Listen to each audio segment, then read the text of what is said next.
हुण इत्थों रास्ता शुरू होआ दा है, पुल पूरी तरीके कन्नै तैयार है। बस किश गै दिनें बाद जियां मुहूर्त है ते आओ मैं तुसें कि अगे पुलै उप्पर जाइए पुलै दा सारा जेह्ड़ा एक तस्वीर है तुंदे कन्नै सांझी करना।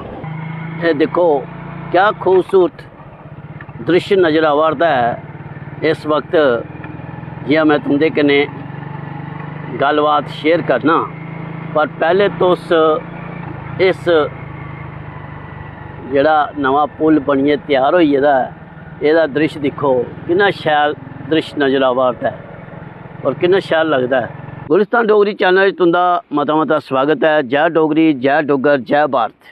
छोड़ो कल की बातें, कल की बात पुरानी, नए दौर में लिखेंगे मिलकर नई कहानी। हम हिंदुस्तानी, हम हिंदुस्तानी। चांद की धरती पर जा पहुंचा ज़माना, नए जगत से हम भी नाता जोड़ चुके हैं। नई उमंगे नई तराने, अब है नई कहानी। हम हिंदुस्तानी, हम हिंदुस्तानी, हम हिंदुस्तानी। दोस्तों तो देखा दे गयो कि अज दा ध्याड़ा में शुरुआत भारत दे एक नए गीत कन्नै कीती है जेह्दे चारों तरफ खुशहाली है। इसदा दो कारण, एक कारण है कि ये जेह्ड़ा अगस्त महीने की शुरुआत गै हो जाती है देश प्रेमी दे गीत की, जे बस 15 अगस्त साढ़े देश की आज़ादी मिली ही, नुआढ़े प्रांत बस शुरुआत हो जाती है 1 अगस्त थमां। जियां इस बारी तो किश रंग गै बखरा, हर घर तिरंगा। ये भी साढ़े देश ने साढ़े प्रधानमंत्री ने एक आह्वान किया ते देश उत्सव मनारदा ते की नहीं अज नेहियां गल्लां भी कीतियां जान। देखो गुलिस्तान डोगरी चैनल पर अस हमेशा कोशिश होंदी है कि सच्चाई ते सच्चियां गल्लां दस्सने दियां। अस हर गल सच्ची दस्सने आं जेह्ड़ी होआ दी है। कुसै दा आखना कि तरक्की नहीं होआ दी, कुसै दा आखना तरक्की होआ दी, पर अस तरक्की होआ दी ओह् भी दस्सने आं, जेकर जित्थे खड्डे होए दे ओह् भी दस्सने आं, जित्थे नाले चलदे न ओह् भी होंदे। पर किश पत्रकारें दी एक खासियत है कि उ'नें नैगेटिव गै दस्सनी है। एह् पत्रकारें दी अपनी अपनी पत्रकारिता होंदी है, पर साढ़े गुलिस्तान डोगरी चैनल की पत्रकारिता ये है कि जो सच है उ'ऐ दस्सना है। मेरे पिछे तुस दिक्खा दे हो मैं इस वक्त खलोते दा ये अखनूर रोड उपर एक नवा पुल बनिए तैयार होई है। बस किस गै दिनें बाद एह्दी मुहूर्त है, इसकी शुरुआत की जाग। पर देखो तरक्की होआ दी है ते जे होआ दी है तो उसी दस्सना भी जरूरी है।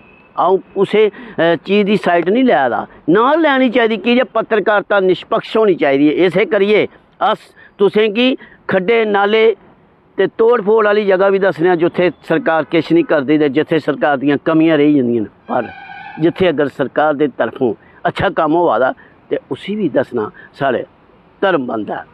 और गुलिस्तान डोगरी चैनल हर वो चीज़ दसदी है जियां तुंदे कन्नै मैं प्रामिस करना कि अस खूबसूरती के नज़ारे तुसें दसने आं। ये देखो मैं कोशिश करना कि अपना कैमरा पूरा घुमाइए तुसें कि एह्दा दृश्य दस्सना। ये देखो ये दृश्य जेह्ड़ा तुस दिक्खा दे हो ये नवीं सड़कै दा दृश्य है। ये सड़क यानी कि नवा पुल, ओह्दी सड़क जेह्ड़ी बनी दी है ये मैं तुसें कि दस्सा करना है। ये इधरों जाने दी ते इस बक्खियों आने दा रस्ता तैयार होआ दा है। ये सारा देखो तुसें कि मैं खूबसूरती है, ये तरक्की होआ दी है। जेकर होआ दी है तो उसी दस्सना जरूरी है। ये चारों तरफ ये देखो तुसें कि अऊँ दस्सना कि अऊँ इस वक्त पुल्ला परा खलोते दा, ये पुल्ला दे खलकी बक्खी दा दृश्य है। तुस दिक्खा दे हो ये इस बक्खी रणवीर नहर है।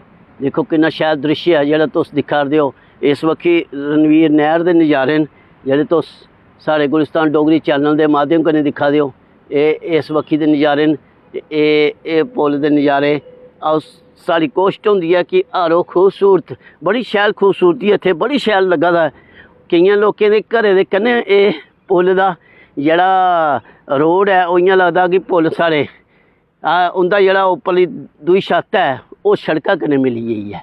बड़ा अच्छा दृश्य दिखने की मिलता है और बड़ा अच्छा लगता भी है जिसले साढ़े देश की नई तरक्कियां होन, नई खूबसूरतियां होन, तो की नहीं अस उस तरक्की की दसगे।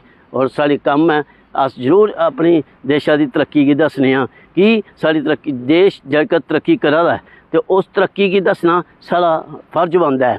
तो अज्ज दा जेह्ड़ा मेरा बडले दा जेह्ड़ा एक रुख हा कि मैं सोचा कि नहीं अज भारत माता के गीत कन्नै गै शुरुआत की जाए। तो गीत भी मैं उ'ऐ गुनगुनाया कि छोड़ो कल की बातें पुरानी।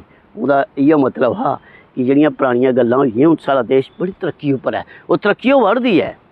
47 दे बाद जेकर अज तकर कुसै देश ने तरक्की की है तो वह है भारत भारत ते भारत।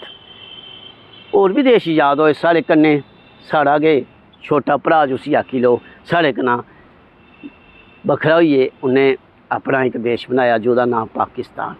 कट्ठी आज़ादी मिली पर नुहाड़ी हालत दिक्खो ते साढ़ी हालत दिक्खो, तुसें आपे दुद्ध दा दुद्ध ते पानी दा पानी लब्भी जाग।